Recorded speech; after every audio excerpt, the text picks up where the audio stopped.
La fête du Ramadan a été célébrée mercredi au Nigeria dans le calme alors que les États-Unis avaient prévenu contre des risques d'attaques terroristes dans le pays. Si aucun incident majeur n'a été signalé, le risque était pourtant grand dans un pays fragilisé par les attaques de la secte islamique Boko Haram qui a déjà réussi quelques coups spectaculaires hors de sa zone de prédilection, à savoir le nord du Nigeria. Dans un tel contexte, des attaques contre d'autres communautés musulmanes dans le monde, notamment celles intervenues lundi en Arabie Saoudite devant la mosquée du prophète Ali, restent forcément dans les souvenirs. C'est arrivé à cause d'un manque de connaissance de l'islam. L'islam, ce n'est pas toutes ces bombes et ces combats. L'islam est une religion de paix. L'islam, c'est la paix. Un bon musulman n'attaque pas son prochain. Il ne tue personne. Les musulmans n'enlèvent pas la vie inutilement. Comme divers responsables du culte musulman, l'imam Shami El-Shami rappelle donc que l'islam est une religion de paix, de fraternité et de réjouissance, toutes choses que les fidèles sont invités à respecter lors des festivités du Ramadan.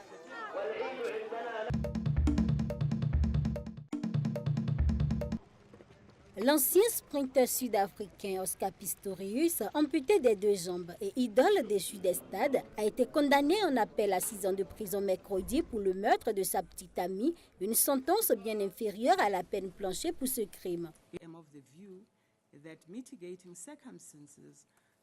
Je suis d'avis que les circonstances atténuantes l'emportent sur les facteurs aggravants. J'estime qu'il y a des circonstances atténuantes qui justifient de ne pas imposer la peine planchée de 15 ans pour meurtre. De ce fait, la sentence que j'impose à l'accusé pour le meurtre de la défunte Reeva Steenkamp est 6 ans de prison.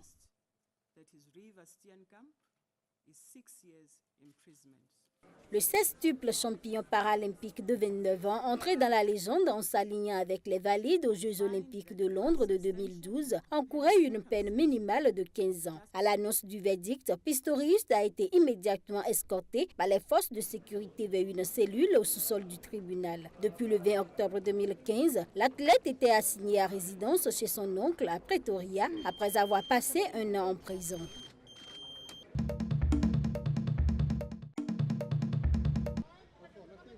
L'attaquant du FC Barcelone, Lionel Messi et son père ont été condamnés mercredi à 21 mois d'emprisonnement et à verser des amendes de 3,7 millions d'euros au total pour fraude fiscale, a annoncé le tribunal de Barcelone. La star argentine du football a été reconnue coupable de 3 délits fiscaux et de fraude sur les revenus tirés de ses droits à l'image entre 2007 et 2009. Messi devra cependant échapper à l'incarcération car en Espagne, les peines de moins de 2 ans ne sont généralement pas exécutées. En janvier dernier, Lionel Messi avait également été cité dans l'affaire des Panama Papers. D'après le journal El Confidencial, membre du consortium international des journalistes d'investigation qui a mis au jour ce scandale d'évasion fiscale, le joueur du Barça aurait ouvert avec son père une société écran au Panama en juillet 2013 pour continuer à facturer leurs droits à l'image dans le dos du fisc après le dépôt de la première plainte en Espagne contre les sociétés uruguayennes et brésiliennes. Messi et son père ont déjà soldé leurs dettes avec le fisc et les intérêts de retard, soit 5 millions d'euros. Ils ne doivent donc plus que les amendes qui ne représentent somme toute que 10% de son salaire annuel à Barcelone, évalué à 36 millions d'euros.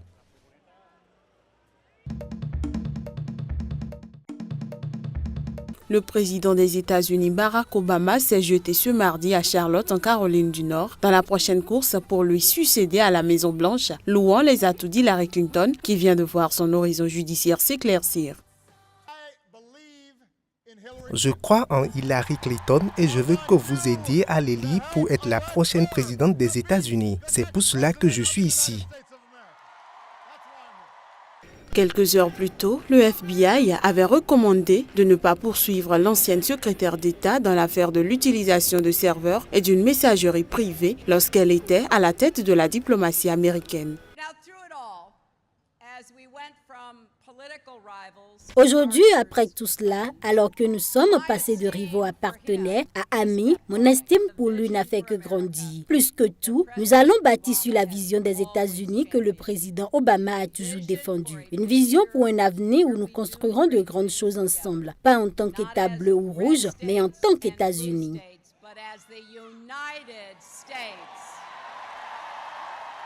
Le patron du FBI, James Comey, a qualifié de négligence extrême l'utilisation de serveurs et d'une messagerie privée par la candidate démocrate lorsqu'elle était à la tête de la diplomatie américaine. L'incident semble clos et ne devrait donc pas gêner la campagne de l'ancienne première dame, mais il offre des arguments précieux à ses opposants républicains qui dénoncent sans relâche son manque de rectitude.